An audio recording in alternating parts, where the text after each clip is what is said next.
मेरा भी sir please trust. Good evening sir. Very good evening. Thanks. तो सबसे पहले अपने नाम, कास्ट और क्षेत्र को ना बताते हुए अपना परिचय दे बोर्ड के। मैंने अपना graduation Shri Ramdev Baba college of engineering and management Nagpur से इलेक्ट्रॉनिक्स इंजीनियरिंग में किया है। अ, उसके बाद मैं सिविल सेवा तैयारी कर रहा था। इसके साथ साथ मैं वर्तमान समय में एक बीपीएससी से संबंधित कोचिंग में कंटेंट राइटिंग और मेंटरशिप प्रोग्राम से भी जुड़ा हुआ हूँ। मेरी हॉबी कुकिंग में है। कुकिंग में। अच्छा, आपको नहीं लगता आपने इलेक्ट्रॉनिक्स की अच्छी पढ़ाई करी नागपुर से, जी तो फिर उसी सर्विसेज में जिसकी पढ़ाई की है, आप देखिए स्पेशलिस्ट के तौर पे आपने पढ़ाई की, जी और जो ब्यूरोक्रेसी होती है, जो एडमिनिस्ट्रेशन होता है, वो एक जनरलिस्ट पोस्ट होती है, उसमें हर तरह के लोग आते हैं। तो ऐसा नहीं लगता कि एक यहाँ गैप है, आपको जिसकी पढ़ाई की थी उसमें आप करते, उसी को कंटिन्यू करते जाओ, तो आप और बेहतर कंट्रीब्यूट कर पाते? जी सर। इलेक्ट्रॉनिक्स इंजीनियरिंग में बहुत सारे क्षेत्र हैं जहाँ पर कार्य किया जा सकता है, किंतु जब मैं ग्रेजुएशन कर रहा था उसी दौरान मेरी रुचि सिविल सर्विस की तरफ झुक गई थी। और मैंने जो देखा कि सिविल सर्विस जो इसका जो कार्य क्षेत्र है बहुत ही ज़्यादा डायनेमिक है, और यहाँ पर मैं जो वर्क करूँगा वो मैं ज़्यादा से ज़्यादा लोगों से जुड़ पाऊँगा और उनके बिहार में कुछ सकारात्मक योगदान दे पाऊँगा समाज विकास में। इसके इसके लिए मैं इस तरफ मैं झुका था। अच्छा, आपने इलेक्ट्रॉनिक्स से किया है इंजीनियरिंग। हम इन जनरल कभी इलेक्ट्रॉनिक्स कहते हैं, कभी इलेक्ट्रॉनिक्स एंड कम्युनिकेशन भी टेलीकम्युनिकेशन होता है। अगर हम इलेक्ट्रिकल और इलेक्ट्रॉनिक्स के अंतर को समझाना चाहें, बहुत बेसिक 2 पॉइंट में, तो क्या अंतर होता है इलेक्ट्रिकल और इलेक्ट्रॉनिक्स की ब्रांच में, सर स्टडी में? जी सर। जो इलेक्ट्रॉनिक्स इंजीनियरिंग है वो इलेक्ट्रिकल इंजीनियरिंग का एक उपशाखा के तौर पे इसका विकास हुआ था। इलेक्ट्रिकल इंजीनियरिंग के जब हम देखते हैं तो इसमें हम लोग जो जनरली जो करंट फ्लो होता है उसे पावर जनरेशन का यूज़ करते हैं। लेकिन इलेक्ट्रॉनिक्स इंजीनियरिंग में जो इलेक्ट्रॉनिक्स डिवाइसेस होते हैं उसमें करंट को मॉड्यूलेट कर कर एम्पलीफाई करके सर्किट का डिजाइन करते हैं। ये प्रमुख अंतर है। इसके साथ साथ जो इलेक्ट्रॉनिक्स डिवाइसेस होती है जनरली वो डीसी करंट पर वर्क करती है, और जो इलेक्ट्रिकल डिवाइसेस होती है जनरली वो एसी करंट पर वर्क करती है। ये दो। कुछ वोल्टेज को भी लेकर अंतर कर सकते हैं? जी सर, वोल्टेज भी है। हाई वोल्टेज पे जी सर। गुड। अच्छा, ये बताओ कि जैसे आज तो इलेक्ट्रॉनिक का युग है, जी सर। और हम आजकल सब कुछ डिजिटलाइज़ करते जा रहे हैं। हम कम्युनिकेशन में अब इन्हीं टूल्स का इस्तेमाल करते जा रहे हैं। आपने कहा कि मैं आकर कंट्रीब्यूट करना चाहता हूँ पब्लिक के साथ, इसलिए मैंने एडमिनिस्ट्रेटिव सर्विसेज को चुना। आपने पहली चॉइस क्या भरा है? डीएसपी है सर। डीएसपी। मान लीजिए आप सेलेक्ट हो जाते हैं। आप अपने इस इंजीनियरिंग नॉलेज का पुलिसिंग को बेटर बनाने के लिए क्या काम करेंगे? 2-3 पॉइंट बताइए कि आपने जो नॉलेज ली है इलेक्ट्रॉनिक्स की, वो जब आप पुलिस में आएँगे और बिहार में ज़रूरत भी है ऐसे पुलिस ऑफिसर की जो नई चीज़ जाने, क्या क्या इस्तेमाल करेंगे आप? सर जैसा कि हम लोग जानते हैं कि डीएसपी का मुख्य कार्य होता है कि किसी जिला या ब्लॉक के स्तर पे वहाँ का लॉ एंड ऑर्डर को मेंटेन करके रखना हो। अभी जो वर्तमान समय आधुनिक समय में नई नई चुनौतियाँ भी जन्म ले रही है, जैसे साइबर क्राइम। इन सब चुनौतियों को समाधान करने में अगर मैं एक इलेक्ट्रॉनिक्स इंजीनियरिंग का इस क्षेत्र में रहूँगा तो मैं जो जो साइबर क्राइम्स होता है उसकी उसका जो डेटा है उसको अच्छे से मैं एनालाइज कर पाऊँगा, और जो नवीन तकनीक है उसको मैं यूज़ कर पाऊँगा, और मैं मेरे जो टीम रहेगी उसको भी मोटिवेट कर पाऊँगा। तो मैं इसको यूज़ कर पाऊँगा सर। अच्छा, जैसे अभी आप जानते हैं भारत सरकार की सबसे बड़ी नोडल एजेंसी क्या है साइबर क्राइम को रोकने के लिए? अ, सर सॉरी सर, रिकॉल में वर्तमान समय नहीं कर। आपने I4C सुना है? सॉरी सर, मुझे जानकारी नहीं है। Indian cyber crime coordination committee. ये होम मिनिस्ट्री के तहत साइबर क्राइम फ्रॉड को रोकने के लिए सबसे नोडल एजेंसी है। और साथ ही साथ जब ऐसी दुर्घटनाएं हो जाएं जो हमारी राष्ट्रीय सुरक्षा पे हो, तो आपने सर्ट इन का नाम सुना है? जी सर, सर्ट इन। इसका क्या है? सर सर्ट इन मुख्यतः क्या काम करता है जब कोई भी फुल फॉर्म क्या है? सॉरी सर, वर्तमान समय में कीजिए। कोई बात नहीं। सर्ट इन में इसमें बहुत सारे विशेषज्ञ रहते हैं और साइबर क्षेत्र से अगर कोई भी साइबर अटैक या समस्या होती है उससे पूर्व में ये लोग एक्टिव होकर एक टीम की तरह काम करते हैं, और जो भी समस्या होती है उसे दूर करने का प्रयास करते हैं। अच्छा, ऐसा नहीं लगता कि हम लोगों ने थोड़ा जल्दी डिजिटल फ्रेमवर्क को, इंफ्रास्ट्रक्चर को थोड़ा जल्दी अपना लिया, अवेयरनेस आई नहीं, लोगों के पास लिटरेसी उतनी पहुंची नहीं, इसीलिए जो फ्रॉड है वो जरूरत से ज्यादा, छोटे मोटे क्राइम तो इतने हो रहे हैं। एक सब्जी वाले को किसी ने बोला कि हमने पैसा दे दिया, क्यूआर कोड उसके पास पहुंचता नहीं है उसके बैंक में, जी, क्योंकि बड़े आसानी से ये किया जा सकता है। तो ऐसा नहीं लगता कि हम लोग डिजिटल इंडिया की ओर थोड़ा अपने लक्ष्य को पाने में जल्दी पहुंच गए? अवेयरनेस और इंफ्रा लेवल पर अभी तैयारी और करनी थी, फिर आना चाहिए था। जैसा कि हम लोग जानते हैं कि कोई भी नवीन तकनीक आती है, तो उसके 2 पक्ष होते हैं। जैसे सकारात्मक पक्ष में अगर हम देखें, तो इससे जो ट्रांज़ैक्शन जो टाइम होता था, उसको ड्यूरेशन भी कम किया गया है और इसका जो पहुँच है, वो आम जनता के भी बीच हुआ है, जिससे समय की बचत हुई, साथ-साथ इस पे जो कॉस्ट है, वो भी कमी हुई है। ये इससे लोगों में अवेयरनेस की एक आवश्यकता है और इसकी चुनौतियों में देख पाते हैं, जो भारत में डिजिटल डिवाइड की समस्या है कि जो पढ़े-लिखे या संपन्न वर्ग है, वो अच्छे से डिजिटल टेक्नोलॉजी का यूज़ कर पाते हैं, किंतु वही ग्रामीण क्षेत्र में जो अभी इससे अनभिज्ञ हैं, उनके साथ ये समस्या देखने को मिलती है। अगर लेकिन इन भारत सरकार और बिहार सरकार जागरूकता कार्यक्रम भी चला रही है और और लोगों को अवेयरनेस भी प्रोग्राम चला रही है। साथ-साथ जो आरबीआई या संबंधित बैंक है, वो समय-समय पर लोगों को मैसेज के थ्रू जानकारी देती है कि किसी तरह का ऑनलाइन फ्रॉड हो या अपनी जो पिन कोड हो, ये साझा ना करे किसी व्यक्ति से। आप तो एक इंजीनियर हैं जी, और आपने ऑप्शन क्या रखा है? हिस्ट्री रखा है सर। हिस्ट्री रखा है। आप ये भी जानते होंगे कि एक बड़ी समस्या आप देखिए अभी लेबनान में जी सर। बैठे-बैठे इज़राइल ने जो आरोप है उस पे, पेजर फटने लगे, लैपटॉप फटने लगे। जैसे ही हम लोग डिजिटलाइज़ हुए, एक तरह से हमने भी सुरक्षा ताक पे रख दी। चाइना में बैठा हुआ एक बटन हो सकता है पूरे पावर सप्लाई को ही बंद कर दे। जी, तो जितना हम तेज़ी से आगे बढ़ रहे हैं सिविलाइज़ेशन की ओर, उतना ही हमारी सभ्यता वल्नरेबल होती जा रही है क्या? हम बहुत ज़्यादा एक तरह से बारूद के ढेर पे होते जा रहे हैं क्या? जी सर, तकनीक का जहाँ तक जानते हैं तकनीक के 2 पक्ष ही होते हैं। सकारात्मक में जहाँ तकनीक हमें सहूलियत देती है, कनेक्टिविटी देती है, लोगों को जोड़ती है। इसका दूसरा पक्ष ये भी है कि जो रिच और संपन्न देश हैं, जैसे अ, स अ, अमेरिका और पश्चिमी देश, वो इस क्षेत्र में आगे हैं और कभी-कभी वो इसका मिसयूज़ भी करते हैं। जैसा अभी इसमें देखने को मिल रहा है कि इज़राइल के द्वारा अपनी हाई टेक्नोलॉजी के द्वारा वो बैठे-बैठे ही सीरिया हो, चाहे लेबनान हो या इराक हो, वहाँ पर ऐसे अटैक कर रहे हैं। लेकिन इसमें ये तकनीकी विशेषज्ञता ज़्यादा प्रतीत होती है। तो भारत को भी ऐसे तकनीक विकास की ओर देखना चाहिए क्योंकि हमारा जो सुरक्षा है हम 2 फ्रंट पे हमारा 2 फ्रंट है जो जहाँ से युद्ध की संभावना बनी रहती है और पास्ट में युद्ध भी हो चुका है, चाहे वो पाकिस्तान हो, चाहे वो चाइना हो। तो हमें भी बिल्कुल। अच्छा ये बताइए आप कभी नीचे गए होंगे, आपकी जेब में पैसा नहीं होगा और तब भी आपने देखा होगा कि वो रिक्शा वाला भी या फिर आप पानी पूरी खा रहे हैं, वो भी आपसे यूपीआई ले लेता है। जी, क्यूआर कोड दे देता है, बोलता है आप पैसा दे दीजिए और इवन अब तो वो पैसा लेना ही नहीं चाहता, कैश नहीं लेना चाहता, कहता आप यूपीआई कर दो। क्योंकि अब 10 9 रुपए हुआ तो 9 रुपए कैसे करेंगे?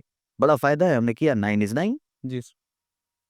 केवल उस सिस्टम को देखते हुए आपको क्या-क्या दिखता है कि भारत का ये विकास कहाँ-कहाँ तक पहुँच गया है? मेरा क्वेश्चन क्लियर है? जी, समझ हम यूपीआई करते हैं तो एक तरफ केवल यूपीआई दिखता है, लेकिन इसके साथ-साथ कौन-सी ऐसी व्यवस्थाएँ हैं, जो मजबूत हुई होंगी तब ये ऐसा हो रहा है? स यूपीआई जो व्यवस्था है इसको जो अभी ग्रामीण क्षेत्र हो या आम लोग हो, चाहे रिक्शा वाला हो या फल वाला हो, वहाँ तक पहुँच पाया है तो उसके पीछे जो भारत की इलेक्ट्रॉनिक्स जो क्षेत्र है, उसका अहम योगदान है। जैसे एक एनटीपीएस जिसे बोलते हैं, उसका बहुत योगदान है और इसे विकसित करने में इसका गठन में ये नहीं चाहिए, मैं ये चाह रहा हूँ और कहाँ-कहाँ लगता है कि क्या-क्या और चीज़ों का जुड़ा हुआ होगा ग्रामीण विकास के लिए या लोगों को, आम आदमी को क्या-क्या सुविधाएँ मिली? केवल हमें तो दिखता है उसके पास 9 रुपए चला गया। जिस तो इसमें कौन-कौन सी टेक्नोलॉजी या कौन-कौन से सर्विसेज़ का योगदान है? सर इसमें सैटेलाइट कम्युनिकेशन का भी यूज़ करते हैं। एक तो हो गया मान लीजिए सैटेलाइट कम्युनिकेशन। जी, आप सीधा बताएँ अगर हम क्यूआर कोड स्कैन कर रहे हैं तो ज़रूर डेटा कार्ड होगा, जी सर, इंटरनेट होगा। इंटरनेट एक तो इंटरनेट हो गया जी सर। और सर इंटरनेट के साथ इसमें इलेक्ट्रॉनिक्स का भी यूज़ है क्योंकि जो मोबाइल है, वो इलेक्ट्रॉनिक्स का है ठीक है, और इसके साथ-साथ बैंकिंग? जी सर, ये बैंकिंग क्या इनकल्सिव डेवलपमेंट का नहीं है? हम जब बिना जनधन खाते के ये कहाँ जाएगा पैसा? इसका मतलब हमने क्या किया, केवल हमें लगता है हम केवल ये काम कर रहे हैं। सबसे पहले आपने ये बताया कि हमारा ट्रांज़ैक्शन अब डिजिटलाइज़ होने लगा। इसका मतलब हम इंटरनेट का उपयोग या फिर डेटा कार्ड का उपयोग जानते हैं। तीसरा, हमारा बैंकिंग सिस्टम शार्प हुआ है, लोग के अंतिम व्यक्ति तक पहुँच रहा है। तो कई सारी चीज़ों को एक साथ देखने की ज़रूरत है जी, और इसीलिए जब पुलिस आए, नया जो पुलिस ऑफ़िसर आए, अगर वो इससे अवेयर रहेगा तो बहुत सारे फ्रॉड रोक सकता है। जी, ठीक है। आपका सिकंदरा न्यूज़ में है। जी सर। क्यों?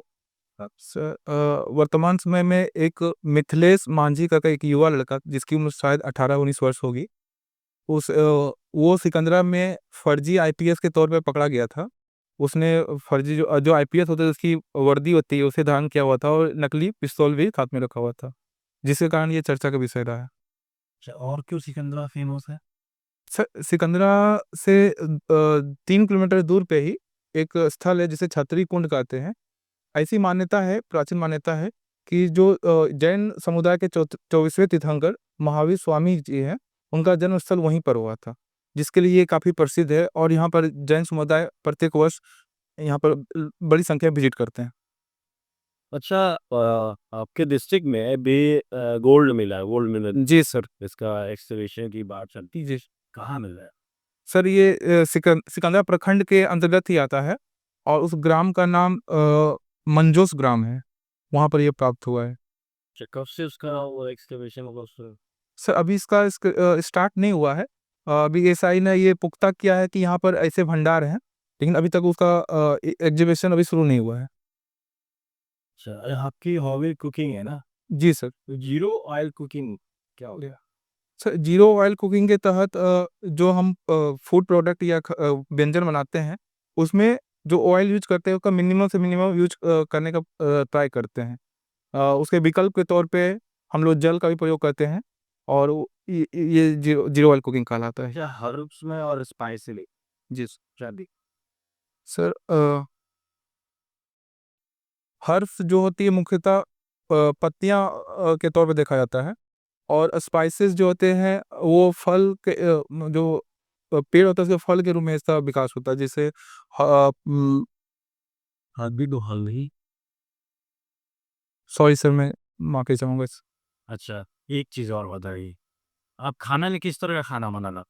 सर वेज नॉन-वेज में दोनों तरह पूरा इंडियन या सब इंडियन? इंडियन मैक्सिमम नहीं क्या? इंडियन में सर नॉर्थ इंडियन फूड ही मैक्सिमम बनाता हूँ। सर, नॉर्थ इंडियन फूड्स में, साउथ इंडियन फूड में या फिर ईस्ट में या वेस्ट में बेसिक डिफरेंसेस क्या आप नज़र आता है?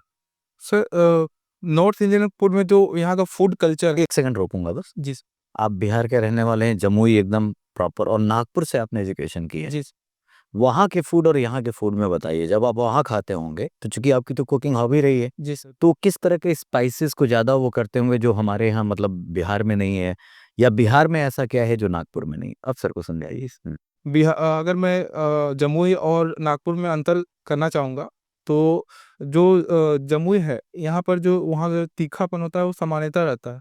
किंतु नागपुर में सामान्यतः तीखा थोड़ा अधिक होता है, ज़्यादा स्पाइसी होती है। और जो नागपुर होता है, वहाँ का जो जो भी फूड होता है, वहाँ पर एक कल्चर तरी का कल्चर है, कि चाहे आप समोसा खाओ या कुछ भी खाओ, उसमें तरी दिया जाता है। लेकिन बिहार में वो तरी वाला कल्चर नहीं देखने को मिलता है। अच्छा, एक चीज़ बताइए, बिहार का फेमस फूड है लिट्टी। जी, वही लिट्टी जब यूपी आता है ना, बॉर्डर क्रॉस करता है तो बात ही अलग। जी, फिर वही जब राजस्थान जाता है तो दाल भी कहलाता है। तो सेम प्रिपरेशन का डिफरेंट डिफरेंट नहीं, जी। ठीक है? तो ऐसा क्यों, मतलब है? जैसे हम लोग एज ए फूड फूडी या कुकर, अब कैसे होता, कैसे फिर में आप क्या देते हैं, क्या डिफरेंस है? जो भी हमारा खाद्य श्रृंखला जो भी विकसित होता है, वहाँ पर वहाँ की जो भौगोलिक और वहाँ के जो सांस्कृतिक कल्चर होता है, उसका बहुत योगदान होता है। बिहार में हम मुख्यतः देखते हैं, यहाँ पर जो कल्चर है, वहाँ पर लिट्टी ज़्यादा प्रचलित है। वही जो सामान्यतः जब यूपी जाते हैं, तो वो लिट्टी-बाटी कहलाती है। लेकिन वही राजस्थान में जाते हैं, तो वहाँ पर दाल की प्रमुखता होने के कारण दाल इज़िली अवेलेबल होता है। दाल-बाटी चूरमा और घी भी बहुत मात्रा में उसमें यूज़ करते हैं, तो वो दाल-बाटी चूरमा कहलाता है। चलिए अच्छा क्वेश्चन है और आपने इतनी अच्छी बात कही तो ये राजस्थान में और नागपुर साइड में जो आपने कहा ये मिर्च क्यों खाते हैं ज़्यादा? कुछ क्लाइमेट से है क्या? जी सर, क्लाइमेट। आपने जैसे कहा ना कि मिर्च है और तरी यूज़ करते हैं, जी। क्यों करते होंगे? क्या क्लाइमेट का अंतर है कि करते हैं? सर, जहाँ तक हम लोगों को पता है कि राजस्थान और ये नागपुर महाराष्ट्र के अंदर आता है और ये पश्चिमी भारत का हिस्सा है और पश्चिमी भारत में मिर्ची का उत्पादन अधिक होता है तुलनात्मक रूप में। तो उसके क्लाइमेट से भी लेना-देना है। अगर आप नहीं यूज़ करेंगे तो सर्वाइव में थोड़ी दिक्कत होगी। खान-पान में आपको आपकी इम्यूनिटी के लिए चाहिए। उत्पादन तो हो गया। जी सर। आप देखिए गुजरात देखिए, जी। जितने कोस्टल एरियाज़ हैं अगर आप जाएँगे गुजरात में खाने जहाँ भी कोस्टल एरिया तो आपको बटर मिल्क ज़रूर देगा। पीना ही पड़ेगा नहीं तो आपको सर्वाइवल मुश्किल हो जाएगी, ये क्लाइमेट से रिलेटेड है। उसी तरह मिर्च जो है, वहाँ खाने के लिए चूँकि अगर नहीं रहेंगे उतना वो नहीं रहेगा तो आपकी इम्यूनिटी को जो वहाँ की क्लाइमेट है वो कर देगी। जी, चलिए सर। हुँ। शशि सन जी, आपके नाम में समझ हो रहा है शशि, जी सर। सीधा पर्याय बुस सर, शशि चंद्रमा का पर्यायवाची शब्द। और भूषण भूषण आभूषण से संबंधित है और अगर इसे सम्मिलित करें तो शशि भूषण शिव को कहा जाता है। अच्छा ये बताइए, आप अपने व्यक्तित्व में कुछ सकारात्मक पक्ष देखते हैं, कुछ नकारात्मक। जी सर। तो 3 सकारात्मक पक्ष बताइए और 2 नकारात्मक। सर, जहाँ तक मैं आत्म-मूल्यांकन किया हूँ खुद का और मेरे परिजन और मेरे जो मित्र हैं, उन्होंने बोला है कि मेरे अंदर कुछ क्वालिटियाँ हैं जो सकारात्मक है। जैसे इंटीग्रिटी है, लीडरशिप स्किल है और इसके साथ-साथ मैं जो भी प्रॉब्लम होता है, वो प्रॉब्लम सॉल्विंग स्किल है मेरे अंदर। ये मेरे अंदर कुछ सकारात्मक तत्व हैं। कुछ-कुछ नेगेटिव में जहाँ मैं देख पाता हूँ कि मुझे भोजन कुछ अधिक प्रिय है। तो ये एक मुझे एक लगता है जिस तरह मैं अपनी हेल्थ कॉन्शियस पे उतना ध्यान नहीं रख पाता हूँ। इसके साथ-साथ मैं कोई भी जब प्रॉब्लम सॉल्व करता हूँ, तो मैं बहुत ज़्यादा उसमें टाइम देता हूँ जिसके कारण वो कभी-कभी टाइम टेकिंग ज़्यादा हो जाता है। तो मैं ये अपनी कमजोरियाँ के रूप में देख पाता हूँ उसे। आपके आदर्श कौन? मेरा आदर्श महात्मा गांधी जी हैं। महात्मा गांधी जी की उस 2 कमियाँ बताइए, उनके व्यक्तित्व भी 2 नकारात्मक पक्ष। सर, इतिहासकारों ने वो महात्मा गांधी का मूल्यांकन अलग-अलग रूप में किया है। अगर नकारात्मक के तौर पर देखा जाए तो जो पश्चिमी पश्चिमी साहित्य इतिहासकार थे, उन्होंने उन्हें शुद्ध राजनीतिक कहा है। अर्थात उन्होंने जो जितने भी कृत्य किए हैं, जो कार्य किए हैं, वो मुख्यतः राजनीतिक उद्देश्यों से प्रेरित रहता था। किंतु अगर इसका समालोचनात्मक विश्लेषण करें तो ये पूर्णतः शत प्रतीत नहीं होता है। इसके साथ-साथ वो कुछ जो इतिहासकार हैं, उन्हें उन पे ये भी आरोप लगाते हैं कि महात्मा गांधी ने अपने हिंदू व्यवस्था को ज़िंदा रखने के लिए वर्ण व्यवस्था का कभी विरोध नहीं किया, जैसे अम्बेडकर ने उनका विरोध किया इस मामले में। तो ये मुख्यतः मैं दो देख पाता हूँ। ये तो सिस्टम को चेंज करने की बात हुई। ये पर्सनैलिटी एसेट की बात कर रहे थे, क्या कमी है? अच्छा चलिए जब आपने बात छेड़ी है, ऐसा नहीं लगता कि गांधी एक तरह से बहुत ज़्यादा निरंकुश, तानाशाह टाइप के आदमी थे? उनका बिलीव था माई वे या हाईवे। अब सुभाष बाबू को देखिए, अगर त्रिपुरी में डेमोक्रेटिक तरीके से इतने मार्जिन से सुभाष चंद्र बोस जीते, लेकिन चूंकि वो गांधी के फेवर कैंडिडेट उनका कोई और था, इतना मजबूर किया कि सुभाष जैसे आदमी को छोड़ना पड़ गया। ऐसे ही कस्तूरबा जी हमेशा कहते हैं कि अगर इन्होंने ठान लिया जो अपना करना है तो फिर वही अपना करना है। वो डेमोक्रेटिक दिखते थे लेकिन पर्सनालिटी वाइज डेमोक्रेटिक थे नहीं। आपको आश्चर्य होगा अपनी पत्नी को शौचालय साफ करने के लिए वो कंपेल कैसे कर सकते हैं अगर इतने डेमोक्रेटिक थे तो मेरा क्वेश्चन आपसे है कि आपको नहीं लगता कि गांधी की पर्सनालिटी में एक बड़ी अजीब बात थी कि बाद में वो अपने आप को इस तरह से देखते थे कि ये मेरी बात मानी जाए और यही एकमात्र रास्ता है? जी सर। जहाँ तक आपने एक उदाहरण दिया कस्तूरबा जी के बारे में, मैंने उनकी गांधी जी जो एक पुस्तक थी एक्सपेरिमेंट मैं एक्सपेरिमेंट विद ट्रुथ। जी सर। उसमें उन्हें इस बात के लिए उन्होंने दुःख भी जताया है। उन्होंने कहा है कि एक बार जब वो दक्षिण अफ्रीका में थे, तो जो नटाल कांग्रेस की स्थापना की थी, उसमें उनकी पत्नी ने बोला था कि मैं ये टॉयलेट की सफाई स्वयं नहीं करूँगा। लेकिन उन्होंने बोला कि अगर मैं कर सकता हूँ और सभी लोग कर सकते हैं, तो आपको भी करना चाहिए और बाद में उन्होंने उनको इन्फोर्स भी किया। किंतु बाद में उन्होंने बोला कि ये आप मुझ पे ज़बरदस्ती कर रहे हैं, तो इसके लिए उनसे माफ़ी भी माँगा। इस बात का उन्हें सदैव दुःख भी रहा है। जहाँ तक सुभाष चंद्र बोस जी का है, उनका जो रवैया था और उनका जो व्यवहार था, वो ज़्यादा उग्र था। वो जो 1939 में उस समय जो द्वितीय विश्व युद्ध की जो चल रही थी, उस समय वो चाहते थे कि भारत जो अदर कंट्री है उसका सपोर्ट लेकर ब्रिटेन को मदद ना करे और ब्रिटेन पर डायरेक्ट एक्शन करे। किंतु गांधी जी इसके समर्थन में नहीं थे। उनको लगा था अगर एक बार साम्राज्यवादी शक्तियाँ पराजित हो जाती है, अगर हम जर्मनी का समर्थन लेते हैं तो फिर बाद में हम लोग जो हमारा जो मूल तत्व है अहिंसा सत्य, वो विखंडित हो जाएगा। जिसके कारण उन्हें अच्छा, ये बताइए, वर्णा शिक्षा योजना के बारे में आपको अवगत है? जी सर। वर्णा शिक्षा योजना में और आदि जी न्यू एजुकेशन पॉलिसी में फिर कुछ सिमिलरिटी आपको दिखाई दे? सर, वर्धा शिक्षा योजना जो 1940 में आई थी, उस समय गांधी जी का मत था कि जो शिक्षा होती है वो व्यवहारिक होनी चाहिए।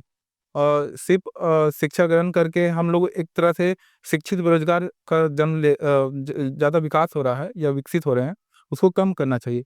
जो अभी आधुनिक शिक्षा आई है, प्रणाली 2020 आई है, उसमें इस बात का भी ध्यान रखा गया है। इसलिए जो कक्षा 5 से ही बच्चों में व्यावसायिक शिक्षा का प्रोग्राम उसमें लॉन्च किया गया है।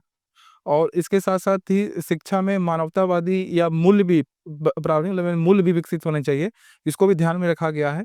और जो स्कूल करिकुलम होता है, उसमें भी लोगों में बच्चों में मूल्य विकसित हो सके, उस बात का भी ध्यान रखा गया है। जी, ये विधि के समक्ष संथा और विधियों का समान संरक्षण, जिन दोनों में क्या अंतर है? विधि के समक्ष समता जो कंसेप्ट है, ये ब्रिटेन से लिया गया है और विधि का समान संरक्षण ये यूएसए से लिया गया है।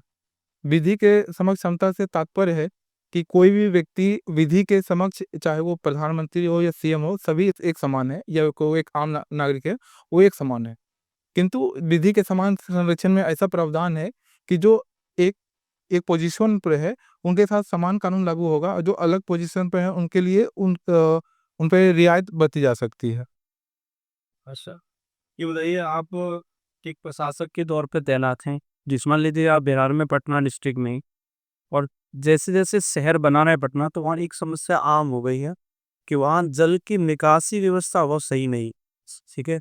उसकी वजह से हमें जल-भराव की स्थिति देखने को मिलती है। जी, तो आप इसको सही करने के लिए, शहर बन गया है, तो आप क्या-क्या कदम उठाएँगे? जी सर, जैसा कि एक उदाहरण भी आया था, वर्ष 2020 सितंबर माह में जल भराव की समस्या से पटना में बाढ़ की समस्या भी जन्म हो गया था। इसको दूर करने के लिए जो वर्तमान सरकार है और जो प्रशासन है, इस क्षेत्र में कार्य भी कर रही है। जो गंगा के किनारे वाले क्षेत्र हैं, जहाँ पर जो गंगा का प्रवाह क्षेत्र है, उससे जो बस्तियाँ जहाँ निर्माण हो गया था, उनका वो पुनर्वास करवा रहे हैं। अलग स्थान पर जाकर उनको आवास प्रोवाइड करवा रहे हैं। साथ-साथ जो जल जमाव होता है, उसमें मेन मुख्य मुद्दा ड्रेनेज सिस्टम का होता है। तो ड्रेनेज को सफाई भी आवश्यक होती है समय-समय पे। तो इसको दुरुस्त करने के लिए भी नगर पालिका है जो एक्टिव मोड में काम कर रही है। साथ-साथ अगर पर्सनल तौर पे अगर मैं कुछ इस पे कर सकता हूँ, तो मैं चाहूँगा कि इसमें टेक्नोलॉजी का यूज़ कर सकते हैं। जो क्षेत्र जहाँ पर हम लोग जैसे इसमें ड्रोन टेक्नोलॉजी के माध्यम से हम लोग देख सकते हैं कि कहाँ-कहाँ पर नदी का क्षेत्र है, तो उन क्षेत्रों में लोगों को ना जाने दिया जाए और वहाँ पर जो आवास है उसको ना बसना दिया जाए। ये सब हम लोग इस क्षेत्र में कर सकते हैं। और साथ-साथ जब कोई ऐसी समस्या आती है, उसके लिए तत्कालिक समाधान के लिए बेहतर सूचना प्रणाली विकसित कर सकते हैं। ठीक है, अंतिम प्रश्न मेरा, ईआरएसएस प्रोजेक्ट क्या है? ईआरएसएस, हाँ, emergency response support system. Sorry sir, मैं इस समय इसके बारे में मुझे जानकारी नहीं सर। शशि भूषण ने, जी सर। आपने कहा कि आप इंजीनियरिंग करने के बाद कंटेंट राइटिंग और मेंटरशिप प्रोग्राम, जी, जी। तो आप कंटेंट राइटिंग में किस विषय के कंटेंट से जुड़े हुए हैं? सर, करंट अफेयर जो होता है, उससे संबंधित। अच्छा, ये तो निश्चय योजना क्या है? 7 निश्चय योजना जो है बिहार सरकार की, और 9 निश्चय, जो 7 निश्चय को फिर से दोनों में अंतर क्या? अ, स 7 निश्चय योजना जो हमारे मुख्यमंत्री हैं, उनके द्वारा 2015 में लाया गया था। 7 निश्चय 1.0 जिसे कहते हैं। इसके अंदर 7 योजनाओं का उल्लेख किया गया था। इनका मुख्य फ़ोकस था कि बिहार में एक समावेशी और एक सतत विकास को लागू किया जाए। इसके लिए उन्होंने 7 योजनाएँ जो थी, उनमें मुख्य था पहला, आर्थिक हल, युवाओं को बल, दूसरा था महिलाओं को आरक्षण का मिलना चाहिए। तीसरा था हर घर तक नल का जल। और फोर्थ था हर घर सिंचाई हर घर तक बिजली लगातार। सुलभ संपर्कता और अ, एक टॉयलेट से संबंधित था, मैं एग्ज़ैक्ट नाम नहीं कर याद कर पा रहा हूँ। और ये मुझे 6 याद हैं भैया क और जो 7 में से 2.0 आया, इसके अंदर जो पहले जो योजनाएँ क्रियान्वित की जा रही थी, उसको आगे मूव फॉरवर्ड के लिए इसे ला गया था। जी, बताइए क्या ये योजनाएँ जो चलाई गई, जी। ये कितना सफल है अभी आज? अभी हाल ही में जो बिहार बजट और 2024-25 और बिहार आर्थिक समीक्षा 2023-24 जो आया है, उसमें इन योजनाओं के क्रियान्वयन के संबंधित कुछ बिंदुवार दिए गए थे। तो उसमें जो मैंने पाया है, उसमें जो लिखा हुआ था कि जो 2015 तक बिहार में 2% वाटर कवरेज था नल से, वो 2019 आते-आते लगभग-लगभग 100% हो गया है। उसके साथ-साथ जो बिहार में जो बिजली कनेक्शन थी, वो लगभग-लगभग सभी ग्राम तक पहुँच गए हैं। इसके साथ-साथ जो हर जिले में एक इंजीनियरिंग कॉलेज और एक पॉलिटेक्निक इंजीनियरिंग कॉलेज खोले गए हैं। इसके साथ-साथ एक पैरामेडिकल कॉलेज भी खोले गए हैं। उसके साथ-साथ ही जहाँ देख पाते हैं, शहरों में जो जितने भी मोक्षधाम स्थल होते हैं, उसको इलेक्ट्रीफाई किया गया है। और जो बिहार में जिनको आवास उपलब्ध नहीं है, उनको पक्के आवास उपलब्ध करवाए जा रहे हैं। ये मैं मुख्य और जो आरक्षण संबंधित महिलाओं को 35% आरक्षण दिया जा रहा है, चाहे बीपीएससी हो या शिक्षक की जो भर्ती हो, उनमें 35% आरक्षण लागू किया गया है। अच्छा, मिशन मौसूम क्या है? मिशन मौसम, सॉरी सर, मैं इसके सुन अभी रिकॉल नहीं कर पा रहा हूँ। अरे बताइए कि जमुई क्यों प्रसिद्ध है? सर जमुई अपने सांस्कृतिक और भौगोलिक के लिए विविधता के लिए प्रसिद्ध है। सांस्कृतिक के तौर पे देख पाते हैं कि यहाँ पर एक जो लक्षवार स्थल है, जहाँ पर माना जाता है जैन मंदिर है, एक महावीर स्वामी का जन्म स्थल है। इसके साथ-साथ यहाँ पर एक स्थल है जिसे सिमुलतला कहते हैं। और ये सिमुलतला अपने शिक्षा के लिए भी प्रसिद्ध है। साथ-साथ सिमुलतला को जब यहाँ पर बंगाल के अंदर ये था, तो अंग्रेज सरकार यहाँ पर एक तरह शिमला की तरह इसे विकसित करना चाह रही थी, तो उसके लिए प्रसिद्ध है। और इसके साथ-साथ जो झाझा के पास एक मिंटो टावर है, जो 1909 में जब लॉर्ड मिंटो आए थे, उनके स्वागत के लिए उनका निर्माण किया गया। ये हम ऐतिहासिक और सांस्कृतिक रूप में देख पाते हैं। इसके साथ-साथ अगर भौगोलिक रूप में देखें, तो यहाँ पर जो जमुई में सोने की जो अभी पुष्टि हुई है, खान की पुष्टि हुई है, तो इस रूप में ये प्रसिद्ध है। और नक्सलवाद भी है क्या? सर, नक्सलवाद की समस्या पहले विद्यमान थी, किंतु वर्तमान समय में बहुत जमुई में क्यों रहा? क्यों नक्सल जो पेनिट्रेशन रहा, वो अगर इस क्षेत्र जहानाबाद और इन सब में देखिए, जमुई में क्यों रहा? जी सर, नक्सलवाद विकसित होने में भारत में एक रेड कॉरिडोर जो बोला जाता है, जमुई भी उसके अंतर्गत आता है। जो जमुई से जो जंगल जुड़े हुए हैं, वो गिरिडीह के जो जंगल है, उनका जुड़ाव झारखंड होते हुए छत्तीसगढ़ और ये झारखंड, आंध्र प्रदेश चली जाती है। जिसके कारण ये मुख्य तौर से नक्सली प्रभावित एरिया रहा है।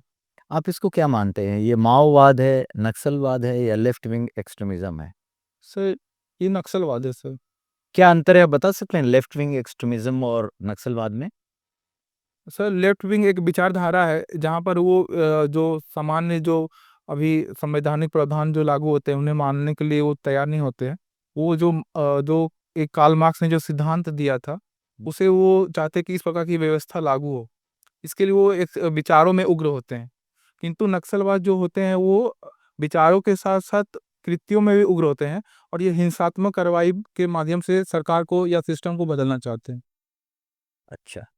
अच्छा, ये बताइए कि जैसे इतिहास के स्टूडेंट हैं आप, कहा जाता है इतिहास अपने आप को दोहराता है। जी सर। बिलीव करते हैं आप इस पे? सर, काफ़ी हद तक ये सही है।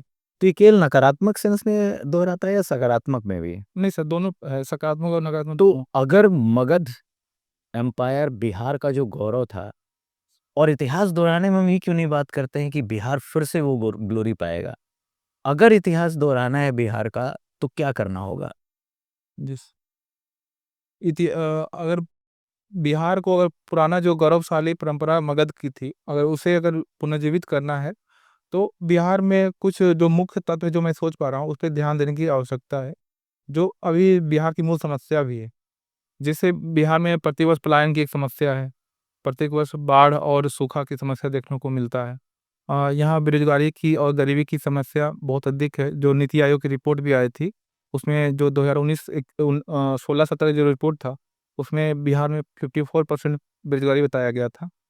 और जो बिहार का जो निम्न प्रति व्यक्ति आय है, वो भी पूरे भारत में सबसे निम्न स्तर पे है। तो ये मुख्य समस्याएँ हैं और शिक्षा का जो स्तर भी देखते हैं, वो क्योंकि यहाँ से देखते हैं कि शिक्षा के लिए बिहार के विद्यार्थियों को बाहर, चाहे दिल्ली हो, मुंबई हो या अन्य क्षेत्रों में जाना पड़ता है। अतः ये समस्याएँ इनको दूर करने की आवश्यकता है। अगर देखें तो शिक्षा के क्षेत्र में अभी जो नालंदा विश्वविद्यालय है, जिसका गौरवशाली परंपरा रहा है। Good, got your point. Last question of the board, cooking hobby Nagpur के रहने वाले, ये नागपुर का संतरा इतना फेमस क्यों है? व्हाई दिस ऑरेंज जी sir. We found good quality in Nagpur? Sir, Nagpur की जो संतरा है, उसकी विशेषता है उसकी स्वाद और उसका जो उसकी जो पौष्टिक आहार है, उसके लिए प्रसिद्ध है। और इसके लिए मुख्य उत्तरदायी वहाँ का क्लाइमेट और वहाँ की मिट्टी है। वो क्या क्लाइमेट? सर, क्लाइमेट के अगर ये ऑरेंज के लिए आर्द्र और थोड़ी गर्मी होनी चाहिए वहाँ पर।